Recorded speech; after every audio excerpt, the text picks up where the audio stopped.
طيب, so the first one is that you said that there are people that claim that not rebelling against the hukam is not from criticizing and not mentioning their mistakes is not mentioned in the books of Aqeedah, and that is not something that is prohibited.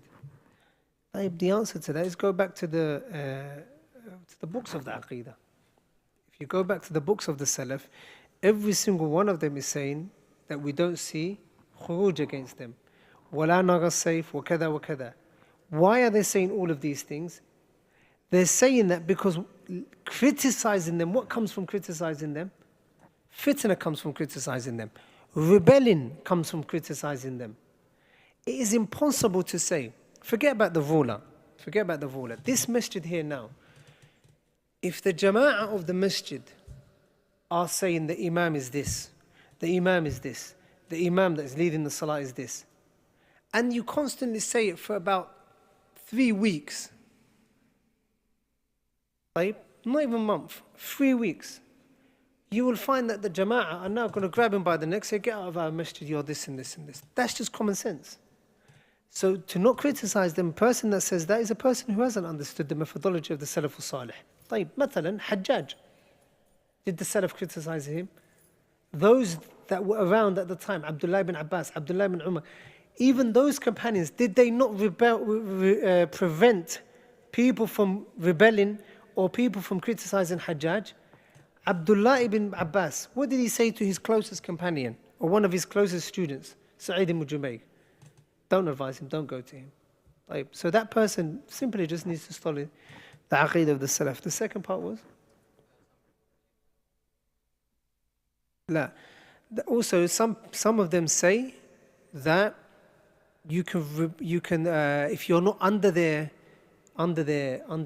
rule, you can talk about them and you can mention their weak points and so on and so forth. Again, that contradicts the Aqeedah of the Salaf Salih, because these books mention that we cannot criticize them. These books mention we cannot rebel against them. Rather, they mention we go to jihad under them. Rather, they say that 60 years under an oppressive imam is better than 1 night without having a hakim. 1 night without having a hakim. طيب. So to say that you can criticize others, then that is wrong. Because the Prophet ﷺ, did he say, يعني your hakim, did he not make it general? تسمعون وتطيعون. You will hear and you will obey. The khitab is lihu. The khitab, or who is he addressing sallallahu alayhi wa sallam? He's addressing the Muslims.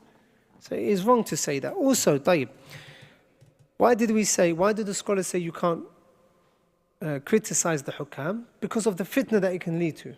طيب, صحيح. Let's say you're living in the UK and you're criticizing every single Muslim ruler in the world. Isn't there not going to be a fitna in their countries because of your wordings? Of course. So often you will find these people, they're misguided individuals who come to the UK. Like, for example, this is a serious case study. You had a man, a few Saudi individuals coming from Saudi Arabia, and they said, we can't do al-amr bil-ma'roof wa-nahy an al-munkar in Saudi Arabia. We can't enjoying the good, and forbid the evil in Saudi Arabia. So because we can't forbid the evil in Saudi Arabia and enjoy the good in Saudi Arabia, what we're going to do, we're going to come to Britannia. Because in Britannia we can enjoy the good and forbid the evil. And then the first thing they see in front of them is a rainbow flag that they can't say nothing about. As Ibn Taymiyyah said, rahimahullah, كل من خالف السنة المحمدية يجب أن يقع في التناقض أو كما قال. Last question.